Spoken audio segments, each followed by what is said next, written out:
নমস্কার বন্ধুরা, dark horse প্রোডাকশনের পক্ষ থেকে সকলকে জানাই উষ্ণ অভিনন্দন, প্রীতি, শুভেচ্ছা ও আন্তরিক ভালোবাসা। আমাদের এক নতুন প্রচেষ্টা, মন খারাপের অ্যান্টাসিড। এখানে বাংলা সাহিত্যের বিভিন্ন ধরনের গল্প নিয়ে আমরা কাজ করতে চলেছি। গতকাল অর্থাৎ 13ই ডিসেম্বর বাংলা সাহিত্যের এক অন্যতম লেখক, বিশেষ করে ছোটদের জন্য অনেক গল্প তিনি লিখেছেন। প্রচণ্ড পরিশ্রম ও অভাবের মধ্যে দিয়ে তিনি জীবনযাপন করেছেন। হ্যাঁ বন্ধুরা, ঠিক ধরেছেন, গতকাল 13ই ডিসেম্বর বাংলা সাহিত্যের এক অন্যতম নক্ষত্র শিবরাম চক্রবর্তীর জন্মদিন, যেটা আমরা পেরিয়ে এসেছি। তাই আজকে আমাদের গল্প শিবরাম চক্রবর্তীর লেখা এক ভুতুড়ে কাণ্ড। গল্পটি আমরা নিয়েছি অন্নপূর্ণা প্রকাশনী থেকে প্রকাশিত শিবরাম রচনা সমগ্র এই বইটি থেকে। গল্প পাঠে আমি দেবব্রত, সঙ্গে মাধব দাস, আবহ সঙ্গীত ও স্পেশাল এফেক্টসে আমার বন্ধু শতক।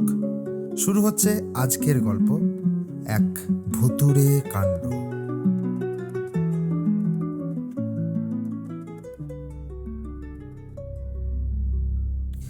ভূত বলে কিছু আছে? যদি থাকে তো তিনি আমাকে কখনো দেখা দেননি। তার দয়া এবং আমার ধন্যবাদ। কৃপা করে দর্শন দিয়ে আমি দাঁড়িয়ে দাঁড়িয়ে তাকে দেখতে পারতাম কিনা সন্দেহ। ভূতেদের রূপ গুণে আমার কোনো মোহ নেই। তাছাড়া আমার হার্টও খুব উইক, আর শুনেছি যে ওরা ভারী উইকেট। তবে ভূত কিনা ঠিক জানি না, কিন্তু অদ্ভুত একটা কিছু একবার আমি দেখেছিলাম রাঁচিতে। না, পাগলাগারদে নয়, তার বাইরে সরকারি রাস্তায়। রাঁচির রাজপথ না হলেও সেটা বেশ দরাজপথ। কি করে দেখলাম বলি?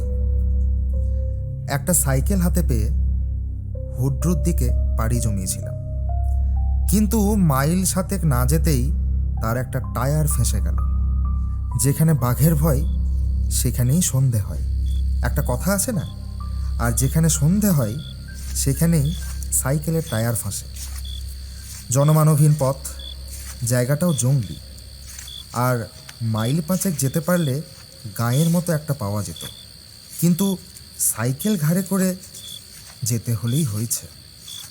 এমনকি সাইকেল ফেলে শুধু পায়ে হেঁটে যেতে পারবো কি না আমার সন্দেহ ছিল। হাঁটতে হবে আগে জানলে হাতে পেয়েও সাইকেলে আমি পা দিতাম না নিশ্চয়ই।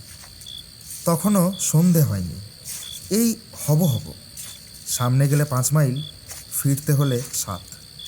দুদিকেই সমান পাল্লা। কোন দিকে হাঁটন দেব হাঁ করে ভাবছি। শেষ পর্যন্ত কি হাঁটতেই হবে? এই একই প্রশ্ন প্রায় আধ ঘন্টা ধরে আমার মানসপটে উদিত হয়েছে, আর এর একমাত্র উত্তর আমি দিয়েছি, না বাবা, প্রাণ থাকতে নয়। অবশ্যই এরকম স্থানে আর এরকম অবস্থায় প্রাণ বেশিক্ষণ থাকবে কি না সেটাও প্রশ্নের বিষয় ছিল। সন্ধে উতরে গিয়ে বাঁকা চাঁদের ফিকে আলো দেখা দিয়েছে। সেদিন পর্যন্ত এধারে বাঘের উপদ্রব শোনা গেছিল। কখন হালুম শুনব কে জানে। তবু চিরদিনে আমি আশাবাদী, সমস্যা সমাধান কিছু না কিছু একটা ঘটবেই। অচিরেই ঘটল বলে 2-1 মিনিটের অপেক্ষা কেবল, এবং সেই অভাবনীয় সুযোগ নিয়ে সহজেই আমি উদ্ধার লাভ করব। এরকমটা ঘটেই থাকে, এতে বিস্ময়ের কিছু ছিল না। কত গল্পের বইয়ে এরূপ ঘটতে দেখা গেছে। আমার নিজেরই কত গল্পে এরকম লিখেছি, তার ইয়ত্তা নেই। আর স্বয়ং লেখক হয়ে আমি নিজে আজ বিপদের মুখে পড়েছি বলে সেই সব অঘটনগুলো ঘটবে না? কোনো গল্পের নায়ক কি কখনো বাঘের পেটে গেছে? তবে একজন গল্প লেখকই বা কোন দুঃখে যাবে শুনি? সেই অবশ্যম্ভাবী মুহূর্তের অপেক্ষায় আরও আধ ঘন্টা কাটালাম। অবশেষে একটা ঘটনার মত দেখা দিল বটে। একখানা লরি, খুব জোরেও নয় আস্তেও নয়, আস্তে দেখা গেল সেই পথে রাঁচির দিকে যাচ্ছিল লরিটা। আমার টর্চ বাতিটা জ্বালিয়ে নিয়ে প্রাণপণে ঘোরাতে লাগলাম। শীতের রাতে ফিকে চাঁদের আলো, তার ওপর কুয়াশার পর্দা পড়েছে। এই ঘোরালো আবহাওয়ার মধ্যে আমার আলোর ঘূর্ণিপাক লরির ড্রাইভার দেখতে পেলেন। লরিটা এসে পৌঁছল, এলো একেবারে সামনাসামনি। মুহূর্তের জন্য এলো, কিন্তু মুহূর্তের জন্যও থামল না। যেমন এলো তেমনই চলে গেল নিজের আবেগে। রাস্তার বাঁক ঘুরে অদৃশ্য হয়ে গেল মুহূর্তের মধ্যে। অনর্থক, কেবল টর্চটাকে আর নিজেকে টর্চার করা। আলোর আন্দোলন করতে গিয়ে হাত ব্যথা হয়ে গেছিল। ছ্যা ছ্যা, লরিওয়ালারা কি কানা হয়ে লরি চালায় নাকি? অবশ্যই যেরকম তারা মানুষ চাপা দেয় তাতে কিছুই বিচিত্র নয়। শেষটা কি হাঁটাই আছে কপালে? এই ঝাপসা আলো আর কুয়াশার মধ্যে সাইকেল টেনে পাক্কা 7 মাইলের ধাক্কা। ভাবতেই আমার বুক দূর দূর করতে থাকে। তার চেয়ে বাঘের পেটের মধ্যে দিয়ে স্বর্গে যাওয়া ঢের শর্টকাট। না না, কোথাও যেতে হবে না, বাঘের পেটেও নয়। কিছু না কিছু একটা হতে বাধ্য। আর 1 মিনিটের অপেক্ষা কেবল। এর মধ্যে কুয়াশার আলো জমেছে, চাঁদের আলো ফিকে হয়ে এসেছে আরও। আমি নিজেকে প্রাণপণে প্রবোধ দিচ্ছি। এমন সময় দুটো হলদে রঙের চোখ কুয়াশা ভেদ করে আসতে দেখা গেল। বাঘ নাকি? বাঘ নয়, 2 চোখের অতখানি ফারাক থেকেই বোঝা যায়। বাঘের দৃষ্টিভঙ্গি ওরকম উদার হতে পারে না। আবার আমি বাহুবলের টর্চ ঘোরাতে লাগলাম। ছোট্ট একটা বেবি অস্টিন, তারই কটাক্ষ। আস্তে আস্তে আসছিল গাড়িটা, এত আস্তে যে মানুষ পা চালালে বোধ হয় ওর চেয়ে জোরে চলতে পারে। আস্তে আস্তে গাড়িটা আমার সামনে এসে পড়ল। আমি হাঁকলাম, এই! কিন্তু গাড়িটার থামবার কোনো লক্ষণ নেই। তেমনি মন্থর গতিতে গড়িয়ে চলতে লাগলো গাড়িটা। আমার পাশ কাটিয়ে যাবার দুর্লক্ষণ দেখে আমি মরিয়া হয়ে উঠলাম। না, আর দেরি করা চলে না, এক্ষুনি একটা কিছু করে ফেলা যায়। এসপার ওসপার যা হোক, গাড়ি মালিকের না হয় ভদ্রতা রক্ষা করার প্রয়োজন, কিন্তু আমাকে তো আত্মরক্ষা করতে হবে। অগত্যা আগায়মান গাড়ির গায়ে গিয়ে পড়লাম। দরজায় হ্যান্ডেল ঘুরিয়ে ঢুকে পড়লাম ভেতরে। চলন্ত গাড়িতে ওঠা সহজ নয়, নিরাপদও না, কিন্তু কি করব? 1 মিনিটও সময় নষ্ট করার ছিল না। কায়দা করে উঠতে হলো কোনো রকমে। কে জানে, এই হয়তো সশরীরে রাঁচি ফেরার শেষ সুযোগ। সাইকেলটা রাস্তার ধারে ধরাশায়ী হয়ে থাকলো। থাকবে, কি আর করা যাবে? নিতান্ত যদি রাত্রে বাঘের পেটে না যাই, বাঘেরা কি সাইকেল খেতে ভালোবাসে? কাল সকালে উদ্ধার করা যাবে। সাইকেলের মালিককে আগামীকাল 1 সময় জানালেই হবে। বেশি বলতে হবে না, খবর দেওয়া মাত্র আমার 14 পুরুষের শ্রাদ্ধ করে তিনি নিজেই এসে নিয়ে যাবেন। ছোট্ট গাড়ির মধ্যে যতটা আরাম করে বসা যায় বসেছি। বসে ড্রাইভারকে লক্ষ্য করে বলতে গেছি, আমাকে লালপুরার মোড়টায় নামিয়ে দেবেন, তাহলেই হবে। ডক্টর যদু গোপালের বাড়ি। বলতে বলতে আমার গলার স্বর উঠে গেল। বক্তব্যের বাকিটা উচ্চারিত হলো না। আমি হাঁ করে তাকিয়ে থাকলাম। আমার 2 চোখ ঠিকরে বেরিয়ে আসতে চাইল। আমার শার্টের কলারটা মনে হলো যেন আমার গলার চারিধারে চেপে বসেছে। হাত তুলে যে গলার কাজটা আলগা করব সে ক্ষমতাও নেই। আঙুলগুলো অবধি অবশ। সেই শীতের রাত্রেও সারা গায়ে আমার ঘাম দিয়েছে। যেখানটায় ড্রাইভার থাকবার কথা সেখানে কেউ নেই, একদম ফাঁকা। আমি তাকিয়ে দেখলাম, জিভ আমার টাকরায় আটকে ছিল।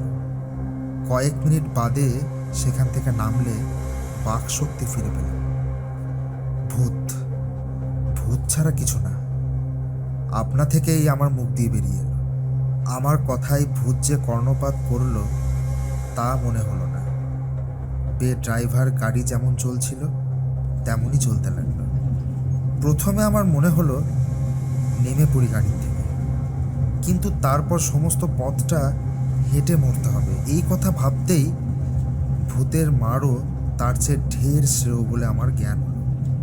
আমার নামের প্রথমার্ধ ভূত ভাবন আর বাকি অর্ধেক ভূত ধাবন। কাজেই ভূতের ভয় আমার থাকলেও ভাবনা তেমন ছিল না। ভূতের হাতে মরলেও শিবলোকে কিংবা রামরাজ্যে একটা কিছু আমি পাবই, সেটা একেবারে নিশ্চিত। কিন্তু তাহলেও এমন অভূতপূর্ব অবস্থায় আমায় পড়তে হবে কখনো ভাবিনি। ড্রাইভার নেই এবং গাড়ির ইঞ্জিনও চলছিল না, তবু গাড়ি চলছিল এবং ঠিক পথ ধরেই চলছিল। এই কথা ভেবে এবং হেঁটে যাওয়ার চেয়ে বসে যাওয়ার আরাম বেশি বিবেচনা করে প্রাণের মায়া ছেড়ে দিয়ে সেই ভূতের গাড়িকেই আশ্রয় করে রইলাম। আলস্যের সঙ্গে কোনোদিনই পারি না। চেষ্টা করলে হয়তো পারা যায়, কিন্তু পেরে লাভ তো ডিমের। চিরকালের মতো এবারও আমার আলস্যই জয়ী হলো চেষ্টায়। ঘন্টা দুয়েক পরে গাড়িটা একটা লেভেল ক্রসিংয়ে মুখে পৌঁছেছে। ক্রসিংয়ের গেট পেরিয়ে যখন প্রায় লাইনের সম্মুখে এসে পড়েছি, তখন হুঁশ হলো আমার। হুঁশ হুঁশ করে তেড়ে আসছিল একটা আওয়াজ।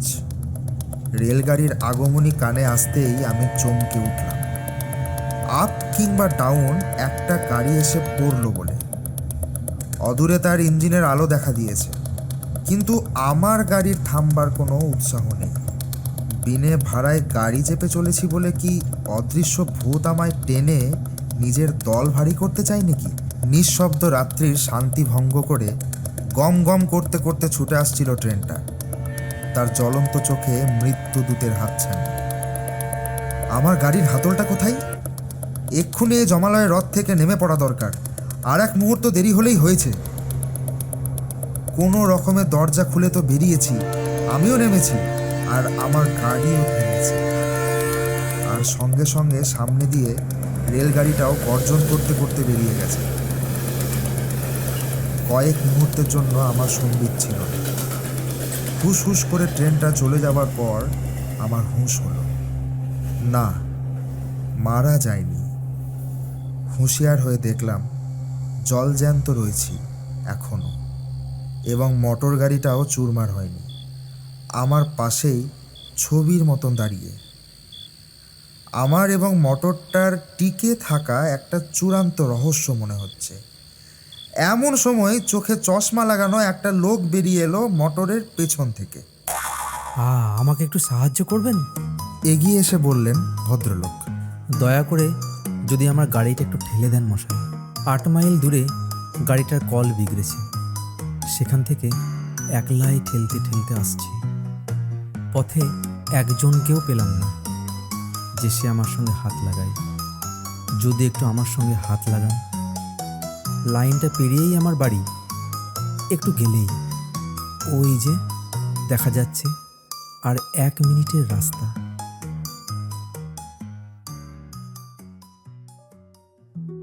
ধন্যবাদ বন্ধুরা, এতক্ষণ আমাদের সঙ্গে থাকবার জন্য। আবার দেখা হবে পরবর্তী কোনো গল্পতে। ততক্ষণ সঙ্গে থাকুন, সাপোর্ট করুন আর সাবস্ক্রাইব করে ফেলুন ডার্ক হর্স প্রোডাকশন এই ইউটিউব চ্যানেলটিকে। ধন্যবাদ।